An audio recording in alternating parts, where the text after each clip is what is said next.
So we start lecture number 7. So all of us know that we are working on the 8051 microcontroller series, and this is lecture number 7. Those who have not seen the previous lectures, please go and see the previous lectures so they will get some link.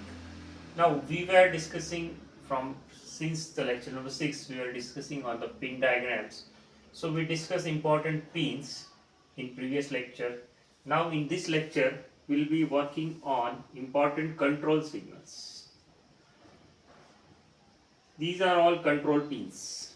Now as we discussed in last lecture, P3.0 to P3.7 is port, actually port 3, but there is multiple purposes. For example, P3.0 can be used as a RxD pin, then this as a TXD and so on. It depends on your application, how you are utilizing. It may happen that out of these some pins you will be using as a port, rest you will be working as a control signals. Now what are the important control signals? Out of that, these two control signals we know are useful for serial transmission. So we can say these are serial port pins, what we can say. So RxD, TXD is actually serial port. So for example, we have 8051 microcontroller 1 and 8051 microcontroller 2. These two microcontroller wants to communicate with each other on serial port. So what we can do, we can tie the RxD with the TXD of another and RxD of this to the TXD of this one. Means this is what we can say is a cross connection we can do. So they can start communicating with each other. Of course their ground should be common and all those things. So even what we can do, there may be possibility that there is a personal computer, and to this personal computer we have this RS232 port there, and to this RS232 port we can have some chips used for voltage conversions. We'll discuss all these things, and then there will be 8051 here, and the transmit you can say transmit and receive pin will be there.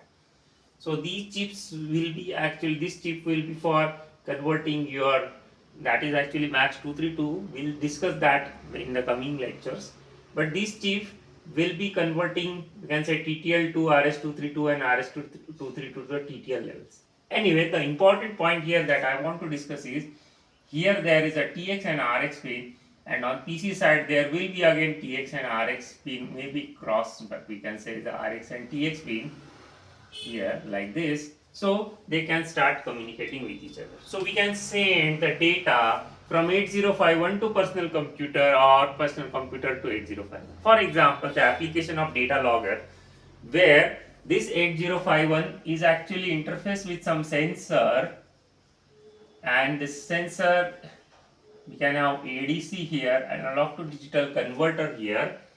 So the data from sensor, maybe temperature, humidity, or what kind of sensor it may be, that data will be converted from analog to digital and given to 8051, and 8051 can send that data to the personal computer, and we can store that personal data into some database of personal computer. So we can log this data here like this, but the communication will be on the serial port mostly. So these are those two pins, RX and TX pins, used for serial communication. In the, if suppose you are using a serial communication, then you don't have ports available here, right? So these two pins will be then working for serial communication. They are not working as a port. Okay. Now these two pins, INT0 and INT1, these are interrupt, what we can say the external interrupt.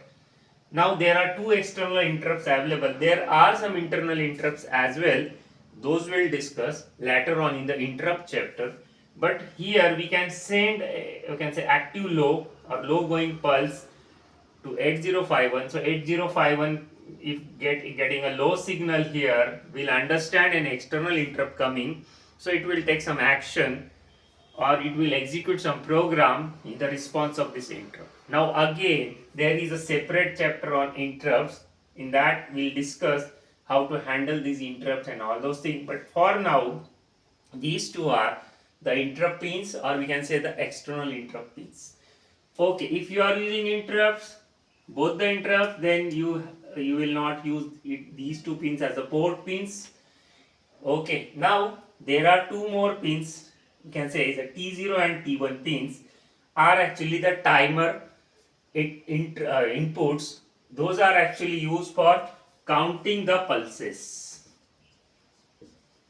Actually, when we are using the timer as a counter, in that case these two pins will be used.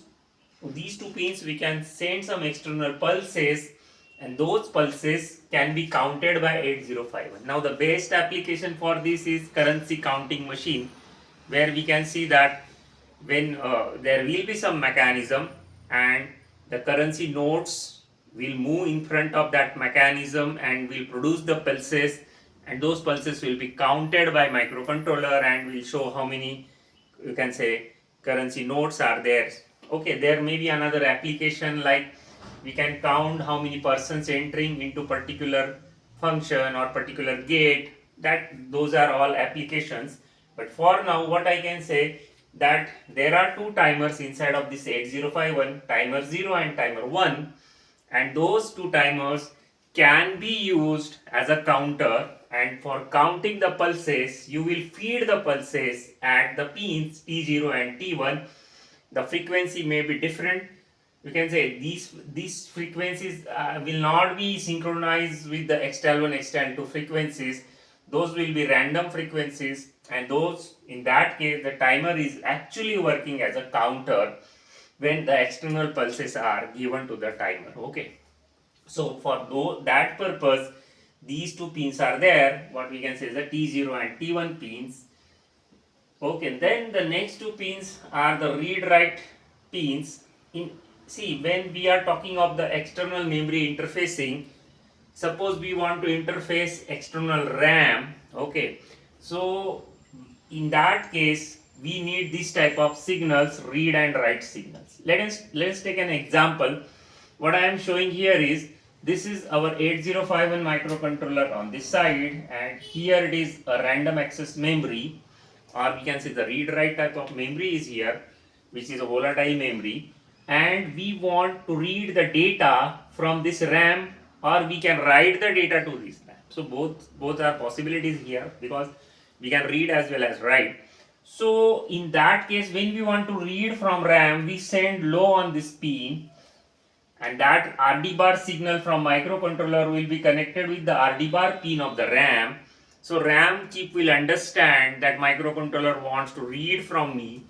Another possibility is that this is what we can say is the WR bar pin here, and to the WR bar pin of microcontroller, suppose this is a WR bar pin of microcontroller is connected to the WR bar pin of RAM, and suppose microcontroller wants to write something into the RAM, then it will send low signal on this pin. So the RAM will understand that microcontroller wants to write. So for writing purpose this will be low, for reading purpose this will be low. Accordingly, the data can move.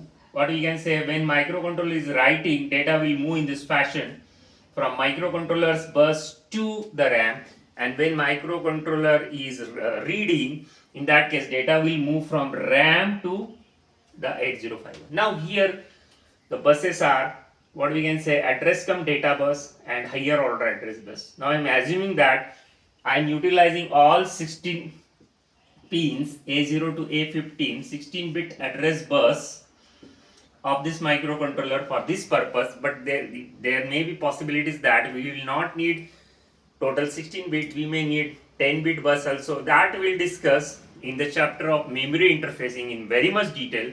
For now, assume that this is one higher order address bus, and this is actually address cum data bus. So when address is sent here, suppose microcontroller wants to read something from RAM, so first it will send the address. So address will come on these two buses, higher as well as a lower. Total 16-bit address will come. Out of that, this 8-bit will be latched here in the latch, and at the same time when address comes, ALE signal will be active. So latch will store that address and give it to the RAM. So this bus will be free to carry the data in later cycle we can discuss the timing diagram as well later on. So the important point is here that ALE signal will be active only when address comes here. So latch will grab that address and give it to the RAM. So the bus will be free for carrying the data. Now what is the purpose of this address come data bus actually? See, we want to save the number of pins. If suppose we can have like this D0 to D7 separate and A0 to A15 separate, so it will be a counting can be, you can say here it will be 16 bus, here it is a 8 bit.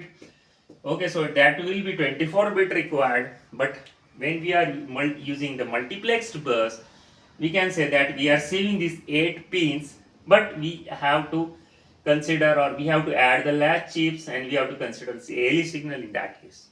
So anyway, the purpose of read and write, I think you, or now you have understood that what is the purpose of. So we can say when writing, this pin will be low. When reading, now who will be reading? Microcontroller will be reading. Memory is passive device. Who is an active device? Who can understand? Microcontroller understand. When we say microcontroller writing, so microcontroller is writing to the memory. When we say microcontroller reading, microcontroller is reading from the memory. Okay, so accordingly these two signals are useful. So here what we discussed right now is a read, you can say all the control signals and the serial bus, the pins. Now there's some other pins that I will discuss in a coming lecture as well. Thank you for watching.